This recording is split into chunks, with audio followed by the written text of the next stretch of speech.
السلام علیکم پیارے بچوں، میں ہوں آپ کی ٹیچر تطہیر فاطمہ۔ آج ہم پڑھیں گے جے پبلشرز کی اردو قاعدہ کا پہلا قدم۔ پیارے بچوں، آج کا ہمارا سبق ہے حمزہ۔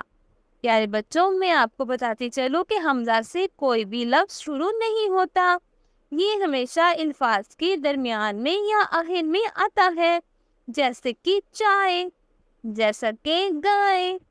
پیارے بچوں، اب آپ اپنی کتاب کا صفحہ نمبر 45 دیکھیں، اس پر آپ کو کچھ الفاظ نظر آ رہے ہیں، تو آئیے ان الفاظ کو میرے ساتھ مل کر بولیے۔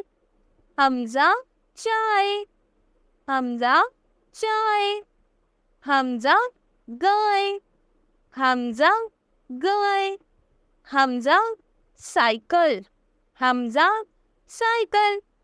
میرے پیارے بچوں، جیسا کہ آپ دیکھ سکتے ہیں کہ حمزہ ان الفاظ کے اوپر استعمال ہوا ہے، اس سے کوئی الفاظ شروع نہیں ہوا۔ پیارے بچوں، اب ہم سیکھیں گے کہ حروف تہجی میں حرف حمزہ کو لکھتے کیسے ہیں۔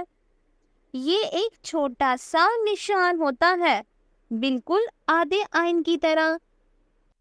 پیارے بچوں، گھر پر یا کلاس روم میں ٹیچر کی مدد سے ایک سائن ٹرے لے اور سائن ٹرے پر حمزہ کی ٹریسنگ سیکھتے ہیں۔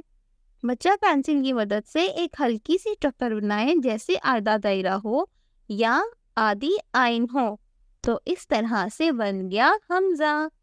بچوں، اب آپ میرے ساتھ مل کر ایک پیاری سی نظم بولیے۔ چائے پیئے امی ابا، چائے پیئے امی ابا، گائے دیتی دودھ ہم سب کا، گائے دیتی ہے دودھ ہم سب کا، سائیکل پر چلتے ہیں مزے سے بچے، سائیکل پر چلتے ہیں مزے سے بچے۔